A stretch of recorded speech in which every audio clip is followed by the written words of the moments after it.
What's up, y'all? Mr. Octagonal here from Octagonal Gaming. Now, I made a video the other day discussing rumors about the 76ers and Celtics making a trade involving the number one overall pick.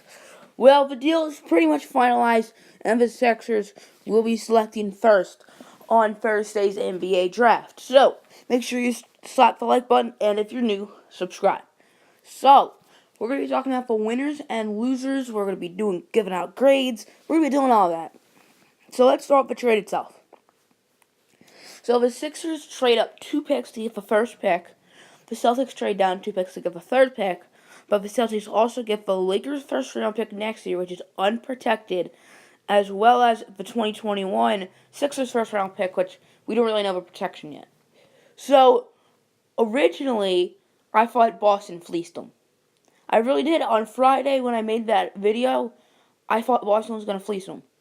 This isn't as bad as I expected it, so I think this is honestly might be a win-win.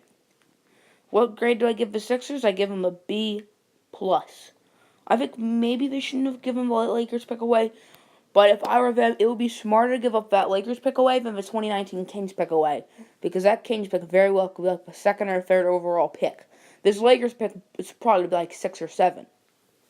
Because the Lakers, they're eventually going to start doing a little bit. They're going to sign someone decent in free agency. I know they lost like 30 mil with Timothy Mozgov and Luol Deng, but they'll still have money. They're the Lakers. Obviously, they have money. So, the Celtics, what grade would I give them? I would give them a B+ as well. Because they trade down 2 picks. There have been rumors that they want to get Josh Jackson. Now, maybe the Sixers shouldn't have pulled the trigger on it right away, because why would the Celtics want to just offer up like the number 1 pick like that? Like, unless they think Fultz is their guy, then I guess they would. I guess they really have faith in Isaiah Thomas, which I would too, but I would probably draft Fultz and then trade Avery Bradley. Not that Avery Bradley's bad or anything, but I do think Fultz would be better than Avery Bradley, even though Avery Bradley is a really darn good player. And at small forward, they already have Jaylen Brown. They just drafted last year 3rd overall, and Jay Crowder. And they might get Gordon Hayward and or Jimmy Butler in the offseason. So, yeah, and maybe you could consider Jimmy Butler a shooting guard. I would consider him more of a shooting guard, but they have Avery Bradley. So they have, like, for point guards, shooting guard, and small forward, they have, like, 8 or 9 good players. Big men, like power forward and center, they have 1 good player in Al Horford. So, and Al Horford's 31. Al Horford is the oldest of their good players. So, they could obviously use big men, but this isn't a big man draft. And I think getting that Lakers pick could help them get a good big man. They have that next pick, obviously, next year. That'll probably be number 1 overall. They could take, like, a DeAndre Ayton, and at 6, they could always take, like, a Mohamed Bamba or a Wendell Carter. Assuming the Lakers pick is, like, 6. So, this 3rd pick might not stay with the Celtics. It may go to the Chicago Bulls for Jimmy Butler, perhaps. Now, if so, then this trade does not benefit the Bulls. The Bulls could have had the number 1 pick, but instead they'd be picking 3rd. They'd probably get more back, but still, that's not really fair to the Bulls. So maybe this will work out for the Celtics. So, with the 3rd pick, the Sixers are obviously going to be taking Markelle Fultz. He came in for a workout yesterday. It sounded like it went well. They already have his name next to Joel Embiid and Dario Saric's locker, so kind of a little hint. Hopefully they don't spoil it like the Browns did, but it's pretty much spoiled.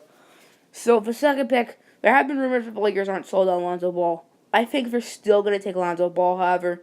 So, the 3rd pick, the Celtics do have Josh Jackson available, who they were considering at 1. And either they're going to take Josh Jackson or we're going to trade this pick. If, let's say, it gets traded to the Bulls, I can't imagine they don't pick Josh Jackson. However, the Bulls, if they lose Jimmy Butler, they'll have a lot of needs. Point guard, that was pitiful last season. While Rajon Rondo did really well in the playoffs, I believe he's a free agent. Don't quote me on that. And their point guard situation, they had the worst point guard depth in the league last year. Rondo and Michael Carter-Williams. They could very well draft De'Aaron Fox. That would still be a good pick. Shooting guard, Paul Zipser was a nice story last year in the second round, but I don't really know if he's your franchise guy. Josh Jackson, he's a shooting guard slash small forward. Small forward, they just drafted Denzel Valentine last year. He didn't really show a lot, and that's a bit scary considering he was drafted at like 22, 23 years old.